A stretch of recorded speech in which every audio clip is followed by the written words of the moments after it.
Volvemos a esta casa, no es hotel. Esta noche estamos hablando de la visita del Papa. Con nosotros está el viceministro Alfredo Rada, el padre José Fuentes, la señora Teresa Lanza, las Católicas por el Derecho a Decidir, y Rodolfo Machaca. Rodolfo, por favor, la gente no necesariamente está al tanto de lo que va a suceder en Santa Cruz, que es el Encuentro Mundial de Movimientos Populares, a raíz de la visita del Papa. ¿Cuál es la agenda que ustedes tienen planificada? ¿Cuáles son los puntos centrales de los que se va a hablar en este encuentro? Cuéntele a la gente, por favor. Bueno, para vibrar a un solo ritmo, lo espiritual y la materia, podemos decir, la Pachamama, estamos todos ahí con vida. Vamos a desarrollar todos los dirigentes sociales que se han convocado en Santa Cruz, Bolivia, para hablar de la Madre Tierra. Ahí hablaremos de la Madre Tierra, lo que estamos viviendo en estos tiempos, el calentamiento global, el cambio climático, que está afectando a toda biodiversidad, hasta la especie humana. Sí. Hasta el carácter nos está cambiando, el cambio climático. Después vamos a hablar dentro de eso la necesidad del agua, que es uno de los elementos de la vida, no solamente del hombre, sino de la Pachamama, toda la biodiversidad. Hablaremos también de la misma biodiversidad, qué efectos se está viviendo en ámbito de biodiversidad, variedad de especies, ¿no?, dentro de la Madre Tierra. Ahí vamos a coincidir, ¿no?, con la encíclica verde, que precisamente estamos para descubrir cómo fue lo que se ha escrito, y vamos a hablar de la minería. ¿Por qué hablar de la minería? Por ahí el mundo capitalismo está devastando, está desplazando ciudades, pueblos enteros, es ya un fenómeno negativo para la humanidad. Después hablaremos también de los recursos naturales, la importancia, quieras o no, una madera, una planta, la hoja o quinoa, son recursos naturales, bienes para el ser humano. Entonces, la importancia de ella. Después hablaremos de la Madre Tierra, digo, tierra y territorio, perdón. Tierra y territorio. Tierra y territorio. La tierra, ¿qué nos da? La alimentación, la soberanía alimentaria. Nuevos modelos de producir alimentos ecológicos. También vamos a coincidir ahí con la encíclica verde. Después hablaremos la importancia de los pueblos en este planeta Tierra, ¿ya?, de los pueblos indígenas originarios, es importante dentro de la tierra y territorio. Los aportes importantes que se da dentro de un sistema de vida, o sea, ¿no?, integral de la vida. Después hablaremos también del tema techo o vivienda, derecho a la vivienda, el fenómeno capitalismo que está pasando en el mundo, los pobres más pobres sin vivienda, los ricos más ricos. Entonces hablaremos de ese tema, trabajo, trabajo, derecho al trabajo y trabajo con derecho. También vamos a desarrollar todo ese tema. Y luego también por dentro de eso, dentro de la vivienda, por ejemplo, los desplazamientos en las ciudades, ¿no? Y aparte de eso, de los desplazamientos, digamos, las migraciones de pueblo a pueblo, de estado a estado.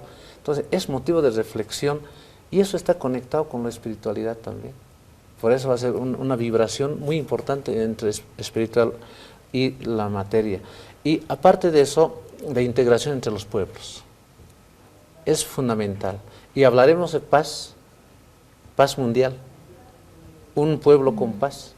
Y para entender cómo debemos vivir en paz, tenemos que entender qué significa agresiones, la guerra, invasiones, ¿no?, en la carrera armamentista.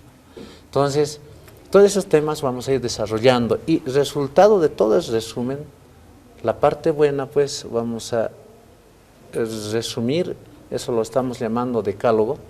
Vamos a alcanzar al Papa y al presidente. ¿Ya tienen algún avance sobre ese decálogo? Sí, estamos trabajando. Por ejemplo, de Bolivia estamos preparando a nivel de CONALCAM, todos los movimientos sociales, ¿no?, un aporte de todos los sectores, y para poder también como Bolivia presentar frente a los representantes de otros países. Por ejemplo, de Brasil llegarán 250 dirigentes lo que representa a los campesinos, a los indígenas, a los de clase media, obreros, de Argentina de la misma manera, ¿no? De todos los países, de todos los continentes.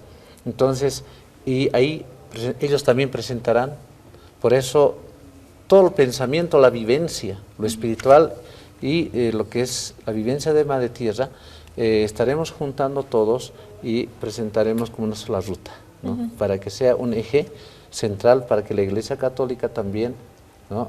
Pueda reflexionar al mundo entero, ¿no? Cómo los pueblos en estos tiempos estamos viviendo. Teresa, agenda posible con la Iglesia Católica. ¿Cuál es?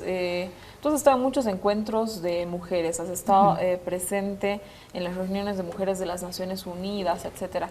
¿Cuál es la agenda posible en este momento? Porque es verdad, el Papa Francisco ha declarado que hay una agenda pendiente con las mujeres, ha hecho una serie de declaraciones, que lo hemos hablado en los anteriores bloques, que han sido sumamente polémicas y nos está llamando a la reflexión.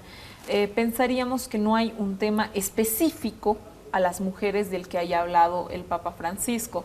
Da la impresión que el Papa se hubiera rezagado en ese tema. ¿Por qué?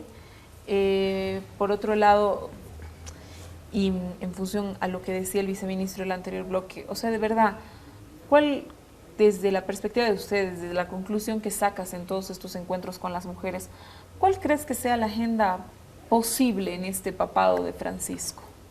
Sí, efectivamente, hay esta visita por eso reviste tanta importancia también, porque hay una agenda pendiente y hay una agenda que hay que irla trabajando poco a poco. Había mencionado antes que las cosas no se hacen de un momento a otro, es un proceso.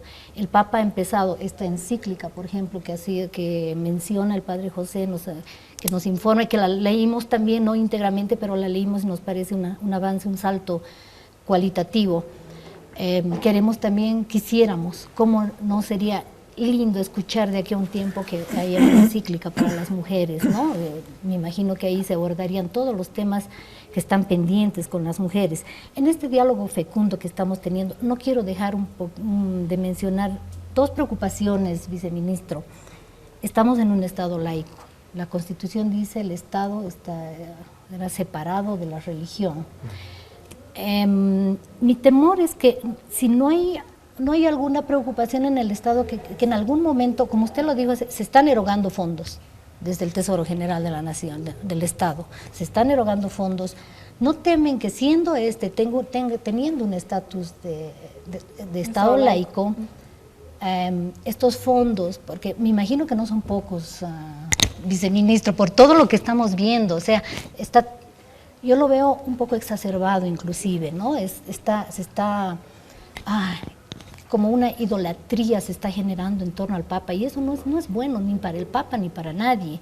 Y hay muchos recursos invertidos, las propagandas, como Padre José dijo, que no son de la Iglesia, algunas serán seguro, y las otras salen del Estado. Todos esos fondos que se están invirtiendo quizás no serían de repente reducirlos un poco. Bueno, ya no se puede, el Papa llega en 2 días y punto, ya no se puede.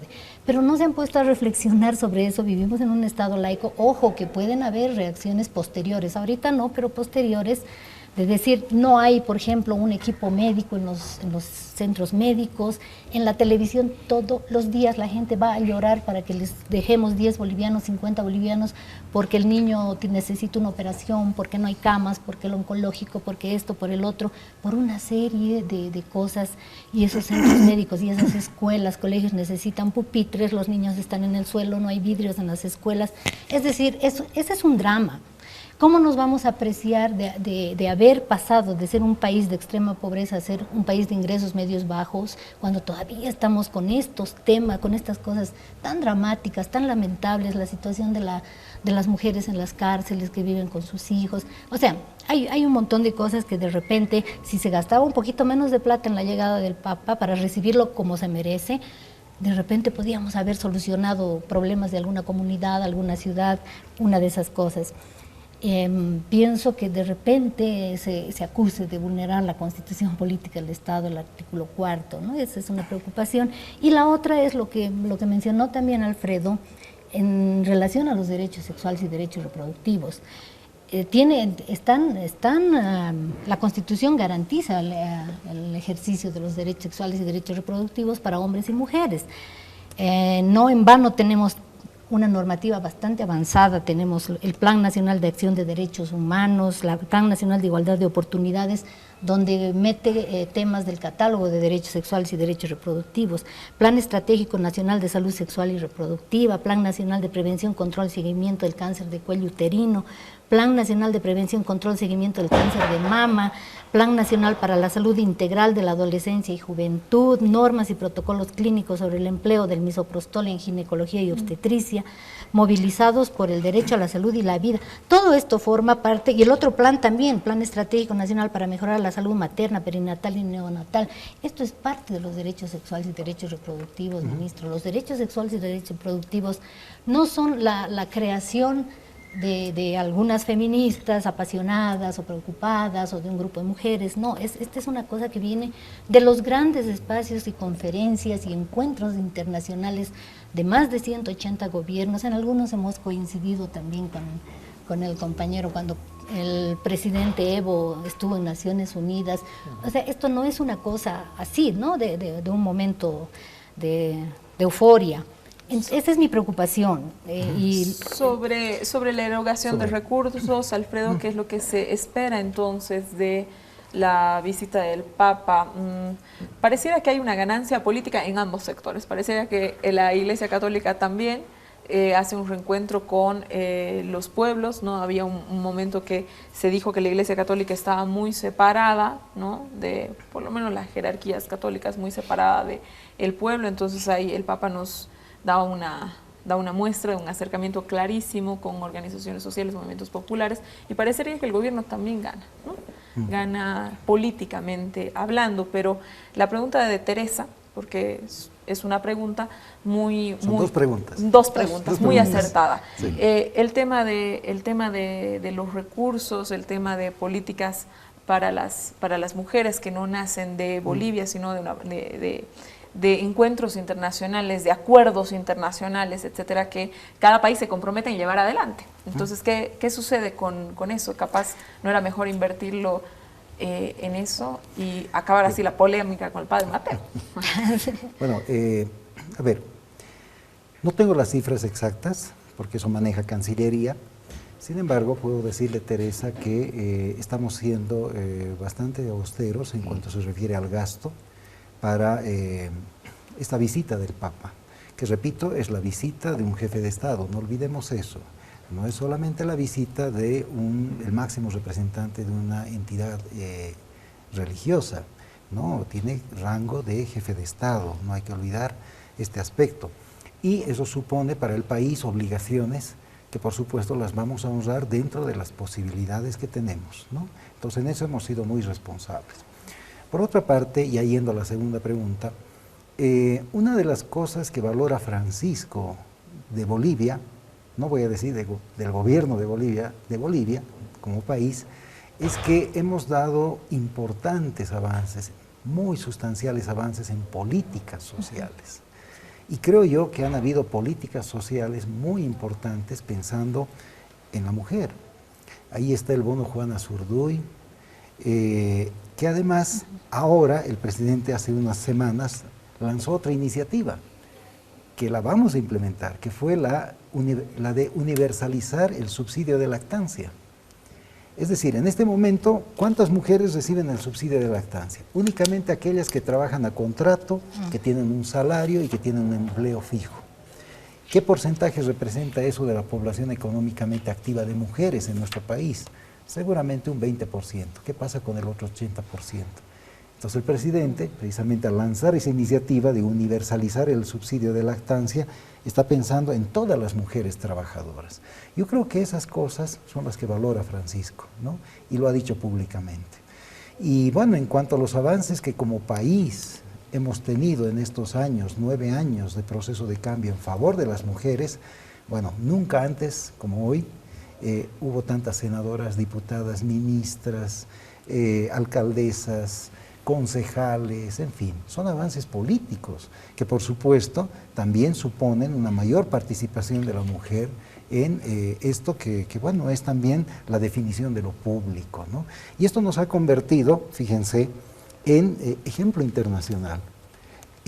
Con representación legislativa de mujeres, somos el segundo país del mundo, solo nos gana Ruanda en África, ¿no? Entonces yo creo que esas cosas, así como desde afuera valora Francisco las políticas sociales, a veces tengo la impresión de que internamente nosotros no las valoramos como debería ser. Nunca que será suficiente. Que hay que seguir avanzando, sí, hay que seguir avanzando, que hay temas pendientes, por supuesto, que esto no se logra de un día para el otro, son 9 años de proceso de cambio, pero creo que hay que valorar los grandes avances que hemos tenido en políticas sociales y en participación de la mujer. Los avances que se han logrado en la Asamblea Constituyente. Nuestra Carta de Derechos es un ejemplo a nivel internacional, incluyendo los derechos sexuales y reproductivos, que ahora estamos en la etapa de desarrollo legislativo de esos derechos constitucionalmente consagrados. Y ahí tenemos leyes que hay que debatir, tenemos sentencias constitucionales del Tribunal Constitucional, por ejemplo, en lo referido a la interrupción del embarazo, que sí, bajo determinadas condiciones, pues hay que debatirlas, ¿verdad? Entonces, creo que son aspectos que hay que valorar. Me avisan que se me ha terminado el tiempo, me tengo que ir a un corte, lamentablemente el programa se está terminando. Quédese en el último bloque de esta Casa No es Hotel, estamos hablando de la visita del Papa Francisco.